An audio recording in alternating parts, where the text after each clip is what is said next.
This is the Detroit Sports Podcast Network.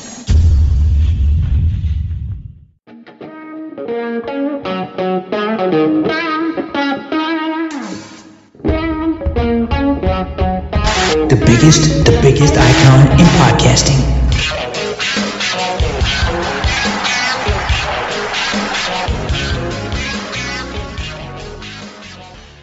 Welcome in, everybody, to this week's edition of Doc and Jock. I am the Doc, John Macaroon. Joining me, as always, my guy Adam, the Jock Strozinski, here today to break down a Detroit Lions football team that potentially, if they continue to handle their business, will achieve something that not a lot of football teams can stake claim to. Man, what a great atmosphere, great game against the Vikings, a must-have, and the Lions fans, the roster, the coaching staff. It was a fun Sunday covering the Detroit Lions as they were victorious, winners of 5 of 6 games after starting the season, 1-6. Now this Detroit Lions team sits with a record of 6-7 on their way back to play in New York against a Jets team that's just as desperate as they are. Man, cuz Sunday was just a fun football game because it wasn't just one of those games where you eked out a win. That offense played well. The defense did what it had to do. You forced turnovers. And what we've seen over the past month has been a Lions team that has a completely different swagger. I would say one of the most dominant and fun to watch and entertaining teams in all of the NFL. When was the last time you could say that the Lions were any of those things? And you're right. The game on Sunday was absolutely fantastic. This wasn't a game where you went in against a division rival. You went in against a team that had 2 times as many wins as you. This wasn't a team that went into a game against somebody that they had lost to earlier in the season and had to duke it out. This team went into that game. They were confident, and they beat the crap out of the Minnesota Vikings. They absolutely dominated them. I would dare say this was the biggest win of the season for a couple of different reasons. You had playoff hopes basically dangling on a line for the Detroit Lions. If the Lions win this game, they have a chance to be one of the first teams to basically start 1-6 with an absolutely abysmal record, go on and make it to the NFL playoffs. And whether they're a 7th seed or whether they're a 6th seed, they have the possibility right now, it all sits in their hands, to basically finish as a 10-win team. That is absolutely crazy. Going back, 6 weeks ago?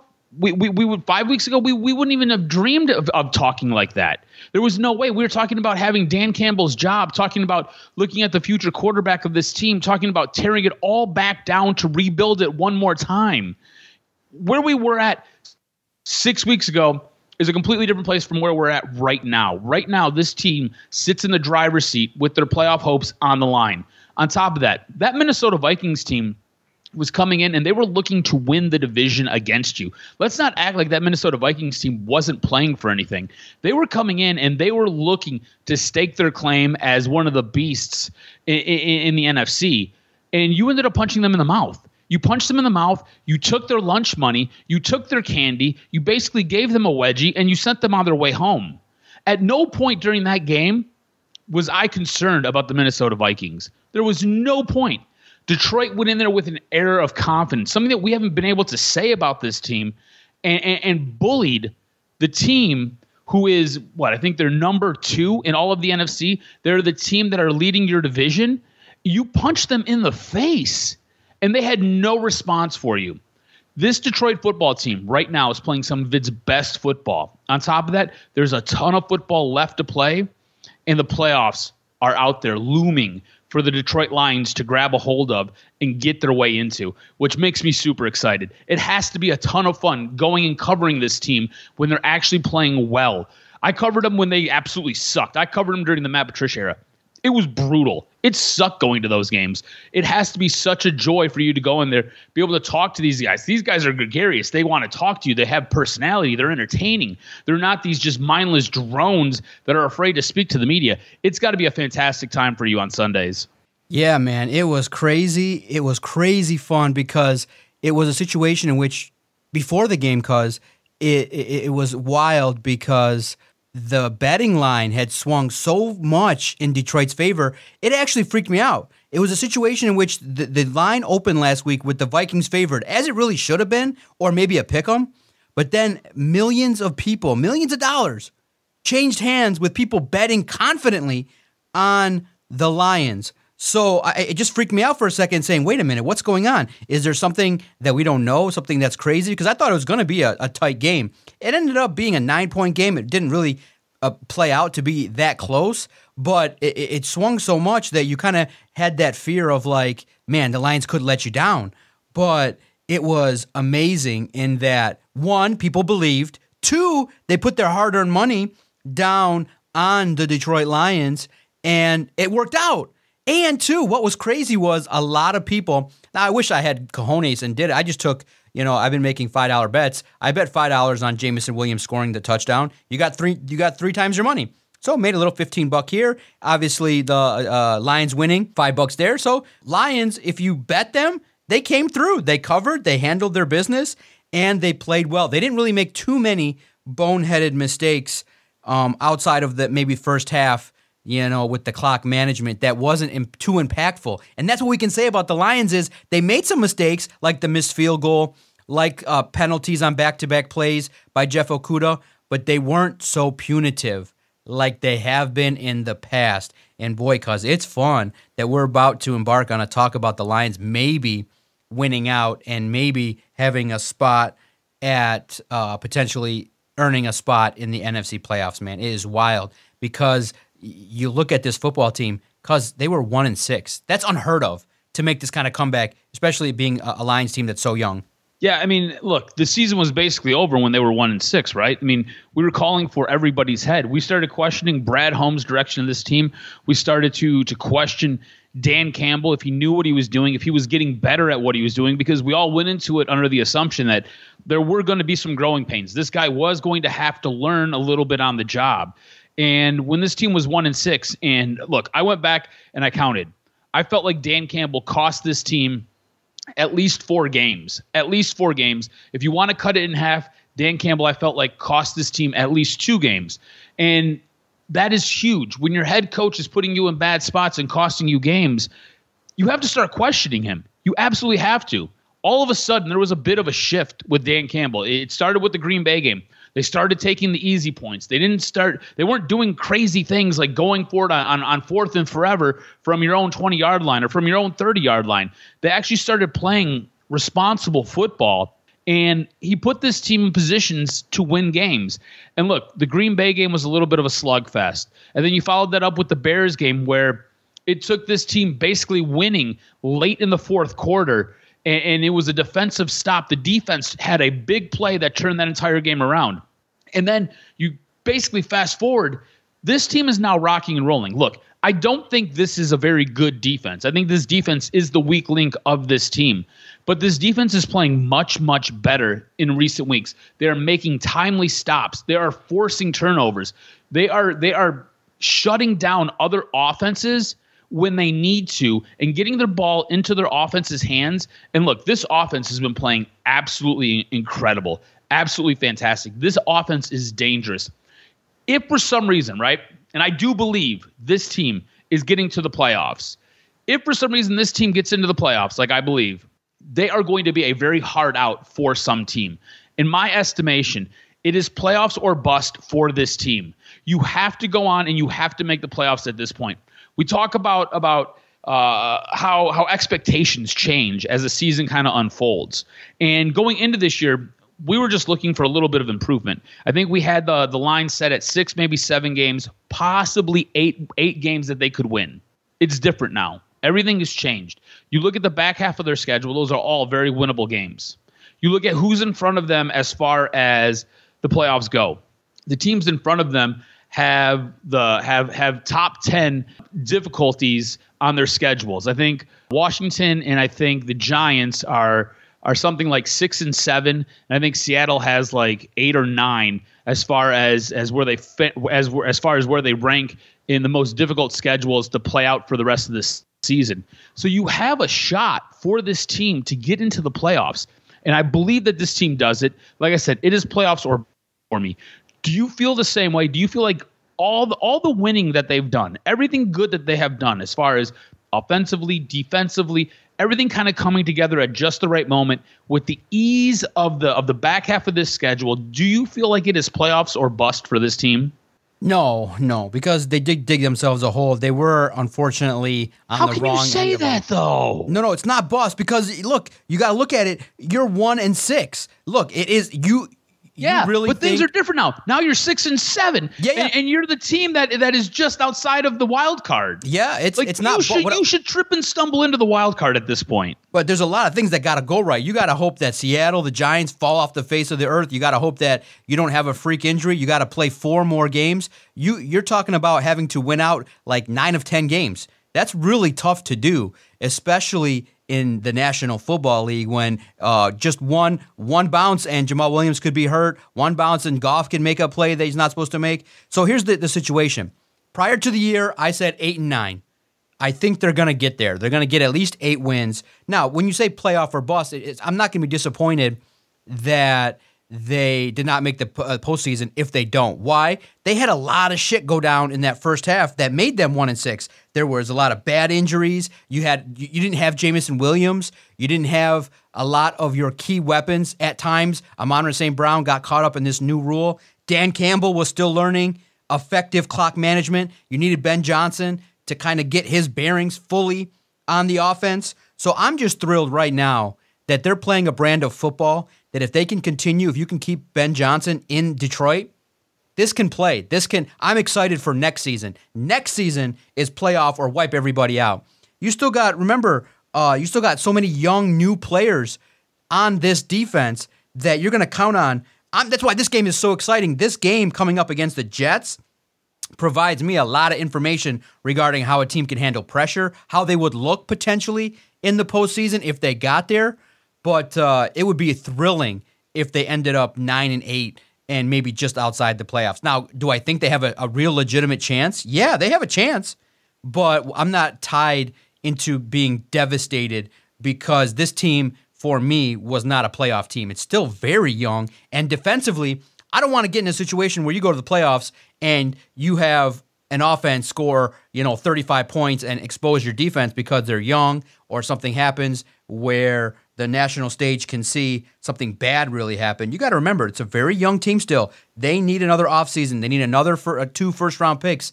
Boy, next year is going to be really the height of hype and potential where this football team can meet those expectations. So it's not playoff or bust. It's continue what you're doing. Play well. This is what I'll tell you. This is what I would say to you. I would say to you that next year is not promised to you. What happens this year and all the good does not necessarily carry over. Momentum doesn't carry over. The swagger of this team won't carry over to next year. Yeah, you can build upon what you've got here, but what you've got going on right now doesn't always translate to the following year. Well, this Lions team's not a playoff team. This Lions team's not a playoff team. They're not good enough. Oh, I totally disagree with you. I think this team is exactly a playoff contending team. And on top of that, I think depending on who they match up with, because when you get to the playoffs, it's all about matchups, I think they have a chance to win one. And look, I'm not trying to eat the cornbread. I'm not trying to drink the Kool-Aid. I'm just telling you what the facts are. Let's look at who's in front of them, right? So Washington's in front of them. Washington's next game is against the Giants. Giants are also in front of the Lions. One of these two teams is going to lose this game, all right? Washington then plays the 49ers. I'm going to count that as an L. I think the 49ers are a better team. Even though they're a little bit banged up, I think they're a better team than Washington. They play the Browns. I think that's a win. Then they play the Cowboys to end the season. I think the Cowboys will be chasing the Eagles, depending on what happens with the Eagles. Cowboys are chasing the Eagles to see who's the beast in the East there. I think that's a loss as well for Washington. All right, now you look at what's going on with the Giants. Again, I already mentioned that the Giants have to take on Washington in their next game. One of these two teams is going to lose. They're going to play Minnesota. Minnesota's looking to basically get one more win to cement where they're at in the NFC. They're going to play the Colts. I think that's a win. And then they've got to play the Eagles. Again, Eagles are looking for W's as well. All right? So, again, they've got a pretty tough schedule. You look at Seattle, who's in front of them. Seattle's got to play 49ers. They got to play the Chiefs. They got to play the Jets, who I think is going to be a very tough game this weekend. And then they got to play the Rams. I think that's a win. Basically, looking at the three teams that are ahead of them, there's one win I can guarantee One win I can guarantee for all those teams. The rest of them, it's either coin flips or I'm chalking them up as L's. You compare that with Detroit, I think they've got a tough game this week against the Jets, but I think they handle the Panthers. I think they handle the Bears. I think they go to Green Bay and they beat Green Bay because I don't think Green Bay is going to be playing for anything. I think Aaron Rodgers is going to be put on ice.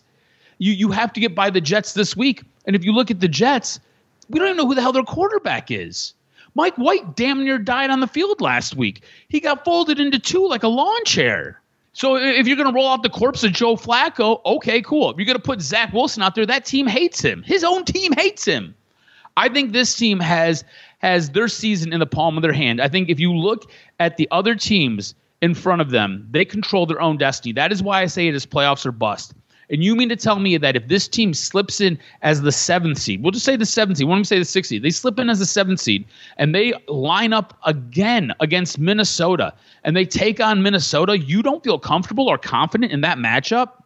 Boy, the first game that they played against them, they gave them that game. They gifted it to them. They hand-wrapped it. They dominated that entire game.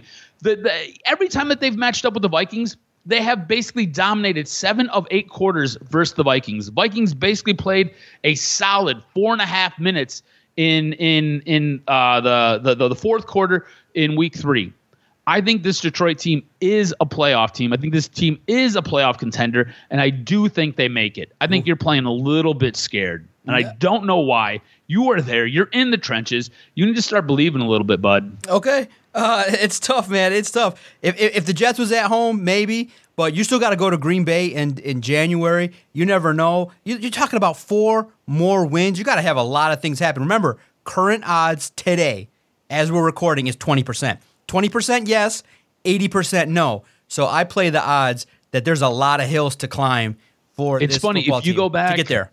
You go back, what? I think 4, maybe 5 weeks ago. It was 5%. They were a 1% chance to make it to the playoffs. Yes. You're now a 20% chance. And like I said, you've got the easier road out of all the teams that are vying for those wild card spots. You got to handle business, and it starts this week. And we have to give credit. And part of the reason is my mind still doesn't believe that when the pressure's the hottest that Goff's going to deliver. But I want to see it. This week, that front four of the Jets is going to pressure Jared Goff. I want to see what happens. I want to see how a desperate, hungry Jets team plays against the Detroit Lions. I want to see how they got stars. They got a couple guys that are young and hungry that are midseason form at the wide receiver spot with Wilson and the likes that they have with that defense. So I look at it and I say, let's just see how the Jets game plays out. If they beat the Jets, I probably will shift more totally toward the belief that, hey, okay, they can win out 3 more games. This Jets game, it's going to be a little bit challenging, and they're hungry. They need this win badly. They need it just as badly.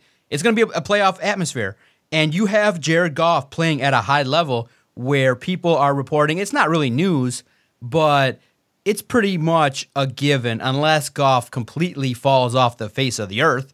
I think Jared Goff should be the quarterback in 2023. He's done enough where you say, wow, let him build with J-Mo, let him build with Amon-Ra St. Brown, who he's got ultra great chemistry with. He's probably not going to cost you, all that much compared to the top guys. So I would say keep him. I'm not terribly disappointed, as long, with the caveat, the Doc is okay with Goff being under center next year. With the caveat, you at least bring somebody, whether it be a proven veteran or a draft pick, that puts real pressure just in case something freaky happens to Goff. It can't be Goff and Sudfeld, or I'll be very much upset. Goff has played well. He's a big part of the turnaround. His deep ball looks a lot better, but give the receivers credit. They are open. They are getting open so that Goff can have more comfortability launching it. It's nice to see. Yeah, look, I agree with you. I think Jared Goff has done enough to where he earns the right to be your quarterback next season. I think that's the right move. And look, it's no big shock to us, right? He's done a fantastic job. I seen like a laundry list of stats of different things that he's done better than some of the top quarterbacks in the league. And this guy has played out of his mind. I think he deserves to be the quarterback next season. I think it's the right move. The one thing that I would maybe be hesitant about, right, is I don't know if Jared Goff is really this good? Like, like Jared Goff is the guy that we are actually seeing, or is this more a product of playing in Ben Johnson's system? And they might go hand in hand, but I think Ben Johnson is the real key here. I think Ben Johnson is the reason Jared Goff is this good. I think Jared Goff is fool's gold at this moment in time. I think he's good enough to win you a couple games. I think he's good enough to get you in position, get you into the playoffs. I think he's good enough to get you a playoff win. But I think it's all because of Ben Johnson. And that's where I get nervous, and that's where I start to kind of hedge my bets a little bit with how I want this team to move forward. Because there's no guarantee that Ben Johnson's going to be here for the long term. There's no guarantee Ben Johnson's going to be here for the long haul. I think Ben Johnson this offseason is going to get a couple phone calls to be a head coach somewhere. I think he'll take those. I don't necessarily think he gets a job right away, but I think the following season, if they're able to duplicate what they're doing right now, Ben Johnson's got to be gone. Ben Johnson's going to go someplace else. He's going to get a head coaching job.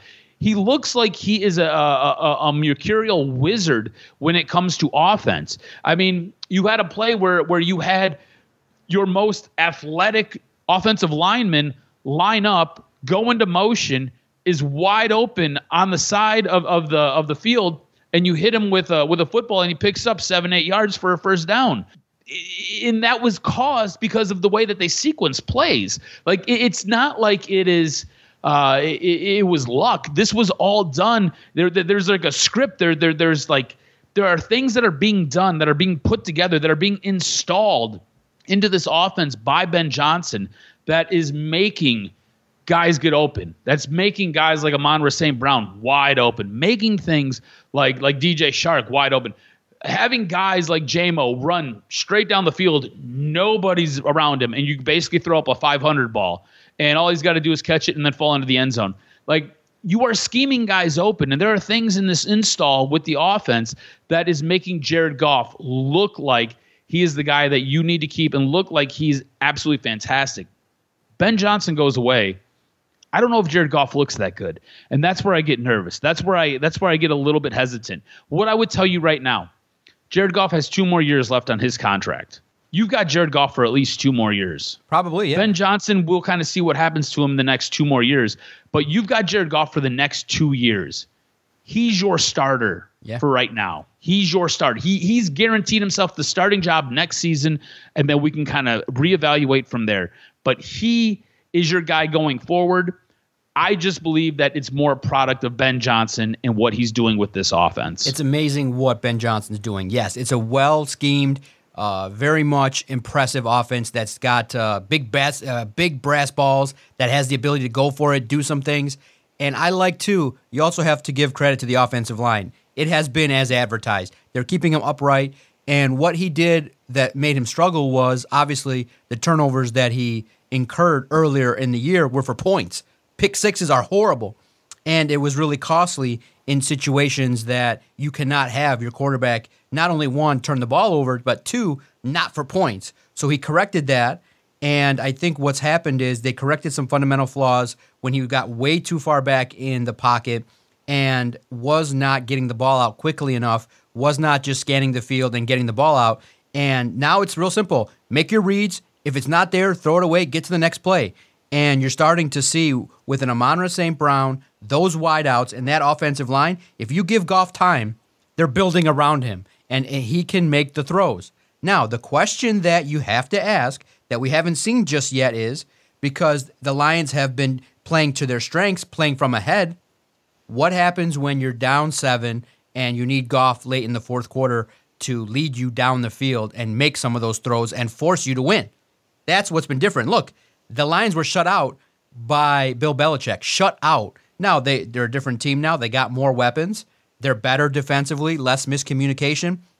But I know Robert Saleh is dialing up that film right now as we're talking, and he's looking at, okay, what did Belichick do? They contained the run, which teams have been doing lately.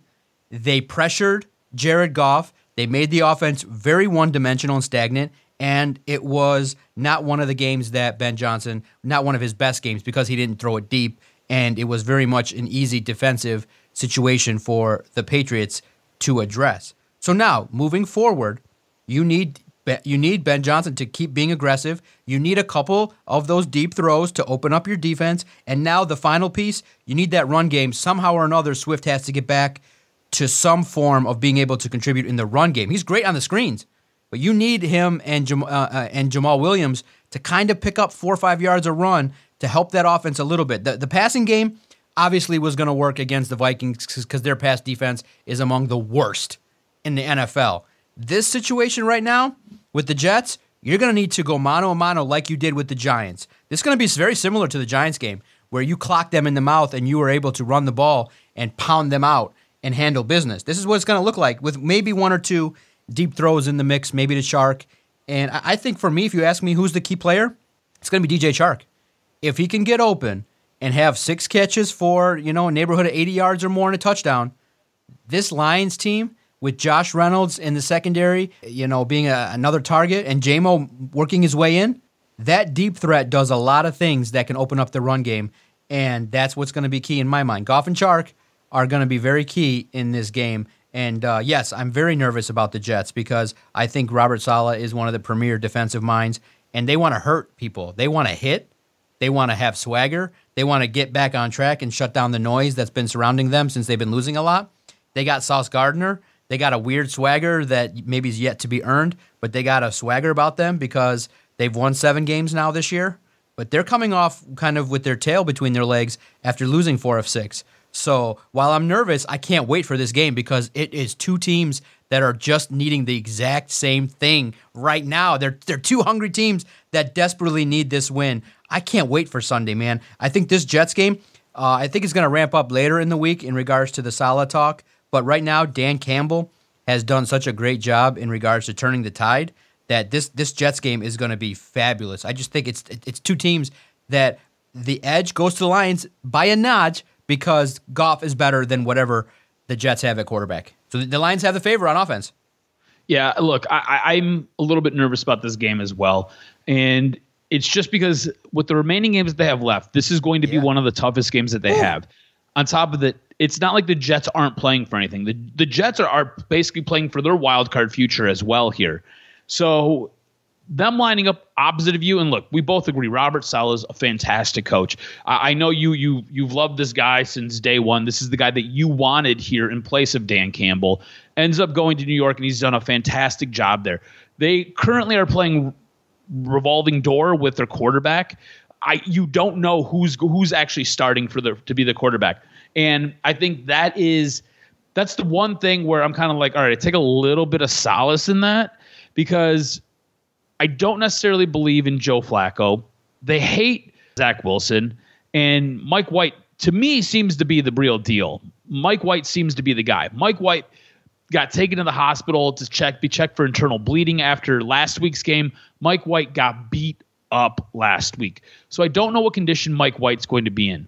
All that being said, I think you're right when you say that it's going to be DJ Chark and Jared Goff as the key guys. DJ Chark the last couple games has been the guy. He has been the game changer. He is showing why he took a chance on himself and took a 1-year deal to come here to Detroit to be a major part of this offense. This guy is able to get downfield. It is able to open up a lot of different plays for this offense. And I think the run game for Detroit will be incredibly important as well. I think DJ Chark on the outside and being able to go deep to stretch everything really helps open up a lot of things in the middle for the offense.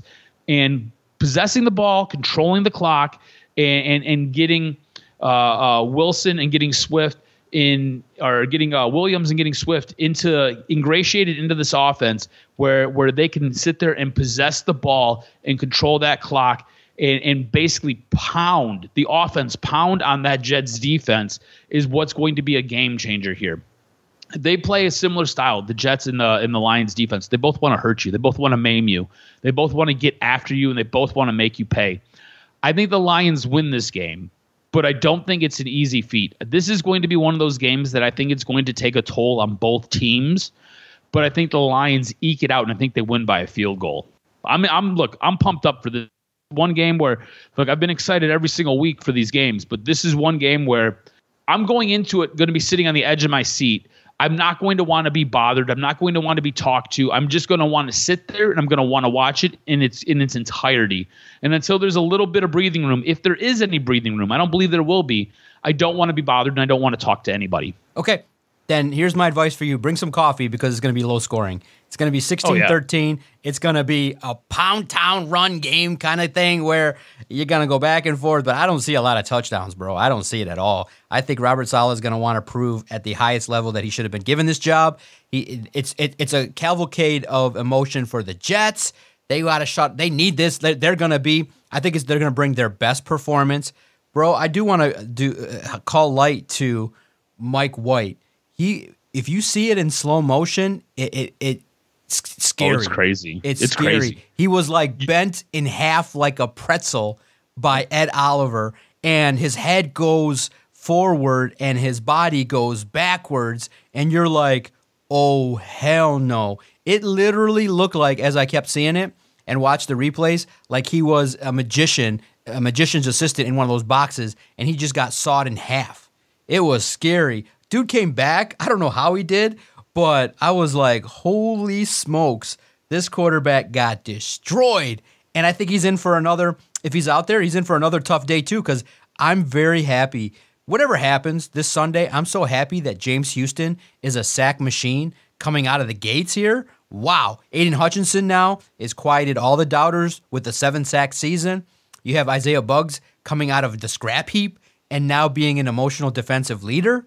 So I'm excited for this game. I'm very nervous as well. I think it's going to be a down-to-the-wire game where the Lions will have an edge offensively. Maybe one of those games where who gets the ball last will dictate how this one goes out. Just hope that Dan Campbell's up to the challenge and doesn't resort to any bad decisions because he's still gambling and still kind of iffy in regards to clock management. It's good. It's getting better, but it's not elite. I think against the Jets, to have this go well, you can't have the mistakes that you made. You gifted the Vikings their first touchdown with multiple penalties that basically moved them all the way up the field. You got to play clean.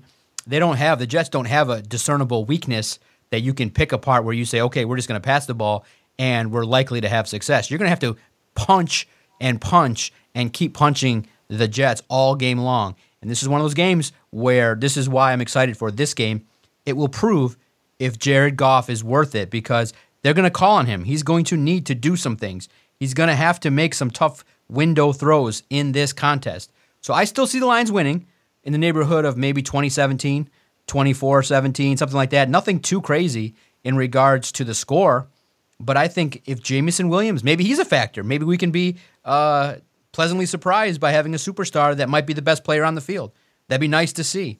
So even though I think half of Detroit's nervous, there is a quiet confidence that's building. And, man, cuz I'm excited for that. It's going to come right after the World Cup final. Hopefully there's no penalty kicks or anything like that. 1 o'clock, mano a mano, Lions and Jets. Let's see what's going on. And it's going to be a very fun atmosphere all the way around. Because if they beat the Jets, look out. The game that concerns me the most, not the Bears, not the Packers, it's the Panthers. They're doing something special with that coach. Maybe they're trying to get him that job. Steve Wilkes, who got screwed in with the Cardinals. Maybe there's something magical there. But they're like, that team, the Panthers team, is a little bit up and down, which is crazy. You don't know what you're going to get. If you get something great, good luck. So this is it. This is the game, cuz. This is the one. Mano a mano, Lions, Jets. I can't wait to see the storylines that emerge. Who do you got? Put it on the table. Who wins this one? I think the Lions do. Look at the Lions beating the Jets. We will say 24-21. I think it's going to be a close one. I think defenses will reign supreme in this one, which is weird because the Lions haven't had very good defense all year. They just have been making a lot of plays as of late. So it'll be interesting to see how this one plays out. How do you see this one finishing? Yeah, I think it's going to be, like I said, very close, 2017-ish. I think the Lions potentially it'll be 17-17, and maybe the football gods will let them make one play, one stop. Maybe a Hutchinson slap the ball out. Maybe one of the linebackers makes a play. Maybe a Okudah interception late, and you get the ball, and you have Badgley standing there in the cold weather, make the kick, 35-yarder, boom, walk off, and you get the benefit of some luck, and you walk away after starting the year 1-6, coming back to Detroit, heading off to their next contest, I think against the Panthers or Bears or whoever it is, 7-7. I think it's going to be great. I think the next game's the Panthers on the road on Christmas Eve. So that is going to be fun and it'll be a good time. I can't wait to see it. The Lions deserve some good press, so I can't wait to see it. It's going to be a very, very fun opportunity. Hopefully the weather cooperates, obviously, because you don't want it to be too snowy or too crazy. So let's see what happens. All right, we got about 5-6 minutes left. We have to talk about we spent the first 35 minutes breaking down a very positive Detroit Lions team. Unfortunately, some bad luck has now hit the Detroit Pistons, and I think it was good because we kind of knew it was coming. It was a slow burn in regards to the news of Cade Cunningham. That darn pesky fractured shin. And they thought, well, let him sit. Let's see what's going on, and let's see if there's potential recovery after a month. There's been no recovery. So it's a situation that and this is what sucks, is that he's battled it since high school. It's going to have to be done for the year. Surgery, news was announced Monday. It's a real bad situation with the Pistons now, because now he loses a year of development. You don't get the chemistry with Jaden Ivey, and the team is just basically going to, have a long way. Yeah, you're going to get a draft pick, but look, these teams, are young, but they haven't. This Pistons team, to me, hasn't showed any signs that the cohesion's there or the defensive prowess is there to take steps forward. And now your best player is on the shelf for extended period of time, and now you got to worry. Anytime he cuts to the basket, I'm going to be worried. Anytime he hits the floor, you're going to be like, oh boy. Now you got to worry. Is Cade Cunningham injury prone? It's all bad. It's just all bad right now with the Pistons. I know people are looking at it like, well, it's a tank job and things like that, but you got to start to show something, a sign. Only 7 wins on the year. You got to show a sign of something that you got going on. There's nothing to hang your head on other than it's a youthful team, and it's a team that potentially could get one of the best players in the upcoming draft. Yeah, I mean, that's kind of it right now. This Detroit Pistons team has been underwhelming, to be polite. I think this year, losing Cade at this time is a big deal. I think it's a big deal for a couple reasons, right? Because not only were we looking to see kind of some growth from him this season, and that's getting taken away. Generally, players, their second season, if you kind of look at the curve of how they grow and how they excel in kind of their development, usually there's a tremendous leap in the second year. We're now not getting that, right? He's basically played 12 games this season, and that's it. You don't really get to see anything as far as his second year goes. On top of all that, you have Jaden Ivey in here, and we were hoping to see some cohesion, a little bit of some chemistry between these two for that backcourt, and now you're not getting that. And all this stuff is basically getting shoveled to year 3. And the problem with that is, as their contracts kind of go, you're going to end up basically pushing everything off, and you're not going to really know what you're going to have until it comes time to basically re-sign guys. And that sucks. And look, as far as growth goes with this team, him going down hurts this team tremendously. This team doesn't really get to develop at the pace that we were hoping. On top of that, he himself doesn't get to grow at the pace that we were hoping. You are now basically in this mode where it's kind of like tanking again, because what are you doing? This team doesn't look good. I don't know if the coaching staff has – I don't know if the coaching staff is right for developing this team. And that's kind of frustrating, because Dwayne Casey was supposed to be a good coach. He was supposed to be a guy who could help you develop, not necessarily a guy who could basically get you across the bridge, but a guy who could get you to the bridge. And I don't know if that's the case anymore. I think this really sucks. And the worst part about it is, through the course of 2 years, Cade hasn't even played 82 games. Cade Cunningham hasn't even played a full season because he missed so much time last year. He's missing basically all of this year. It really sucks. Like I don't know if it's bad luck. I don't know if we just need more time to kind of make a decision on what he's going to be and where he's going to be, because I feel like when he plays, he's an incredibly special player. He can do it all. On top of that, he is a locker room leader. But if you're not available to play, then what good are you? At that point, I think fans start looking at him as a bust. And I think it might be a little bit too early to put that on him because what we have seen in the short amount of time that he has played, he looks like he's the real deal. It's just not there. Like, you don't have the track record, and that's frustrating if you're a Pistons fan.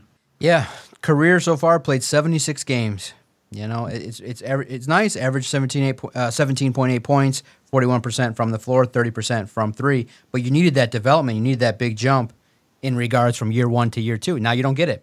So now it's up to Killian Hayes, Sadiq Bey, Jaden Ivey to shoulder the load. You have the young developing Duren. So that's all you can do is try to find some avenue of maintaining competitiveness, you know, keeping people interested. It's just really hard game in, game out because they don't play a monicum of defense. They're not getting tangibly better on defense. So it's entertaining. You do get your money's worth when you watch the Pistons. They do score. They do play these teams into the three digits, you know. But look at that scenario with the Lakers game. You were very competitive against the Lakers and LeBron. And then when you needed to stop, boom, they can kick it out to the three and nobody's there. And boom, the opportunity's there for the Lakers to extend their lead. And it's just tough.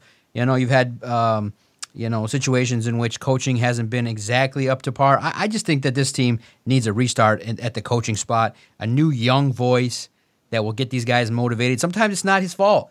Like, would you say that Dwayne Casey got the raw end of the deal? Yeah, but it's tough. It's sports. Tough shit happens. You know, you haven't done enough in your 5 years here to warrant more time. It's just unfortunate. Call it a day. And here's what I think is going to happen because the heat's coming from podcasts and stuff like that. It's starting to whisper on the radio, but not too much. I don't think that Casey's going to leave the organization. I think he gets a cushy kick job within the front office and gets the credit that, hey, look, we gave you some shit rosters, some young rosters. You bit the bullet. You stood in front of the media. You were graceful, and you handled your business. So I think he stays with the organization. But please, for the love of God, can you find a head coach that's young, can teach both offense and defense, get these guys to develop and shoot, and to play consistently over time? Not just for a stretch of 3 games, but how about for a stretch of 23 games? You can have a basketball team you can be proud of. But for me, it's once every 3 games checking in just to see what's going on with the Pistons. But yeah, I was definitely devastated to hear that it wasn't going to work out. Now you got to be concerned that did Troy Weaver not do his due diligence in picking a guy that can stay healthy? Because you know what name pops into my head, cuz? I know you know who it is. Grant Hill. You can't have this happen where every season he's missing 25, 30 games. It's just not going to work out here in Detroit. The fans here in Detroit will not stand for it. So I'm fascinated to see what it is.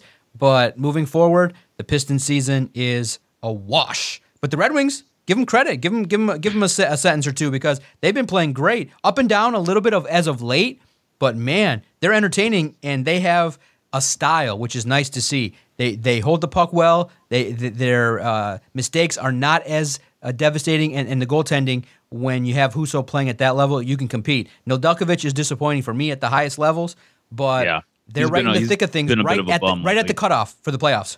Yeah, look, I think the Pistons season's over, but Red Wings, man, I think what you have there is you got guys in the front office who know what the hell they're doing. And look, they didn't really go out and they didn't sign any big splashy free agents. They brought in a lot of guys who are basically those second-tier guys. Things are gelling. Things are working. You've got building blocks here.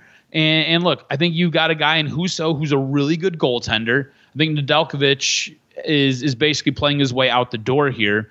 But I think this team is going to be interesting. It's going to be interesting coming down the stretch of the regular season because I think they're going to be on that cutoff of whether or not they're going to make it to the playoffs or not. But look, Red Wings very, very interesting, and I think we'll be working and touching on them a little bit more as the podcast rolls along here. Yeah. Yes. I like it. Our time now has come to a close. Real good episode. Talking Lions. Big game. Biggest game of the season. Because it's Sunday and it has a lot of ramifications. Make sure you follow Adam on Twitter at AdamRSTROZ. Just don't message him this Sunday. That's what he's established. He just wants to watch the game quietly. So don't message him, but make sure you follow him on Twitter at AdamRSTROZ. Follow the network at Detroit Podcast. Hit us up. Let us know what you've thought about what we've said today regarding the Pistons. If you disagree, if you're drinking the hopium and believe that Dwayne Casey is the right man for the job, let us know. As they both, Troy Weaver and Dwayne Casey, have had to come out and talk to the media after some disappointing news with the Pistons.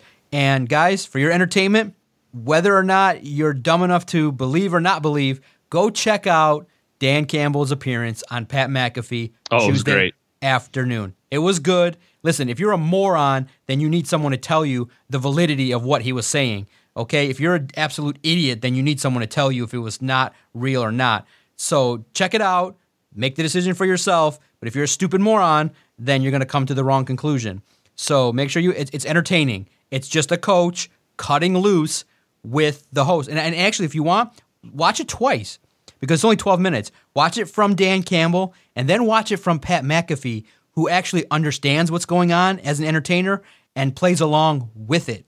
And you see after what goes on, you see McAfee masterfully understand and tie the stories together with the closing sentence that makes him really one of the elite broadcasters out there. He understands what just happened and makes it entertaining, and it's very, very funny. And whenever you get a head coach dropping MFers, telling lies, and cutting up, it's fun. So check it out. It's a good Dan Campbell letting loose a little bit because the team's winning, and that's what we want to see.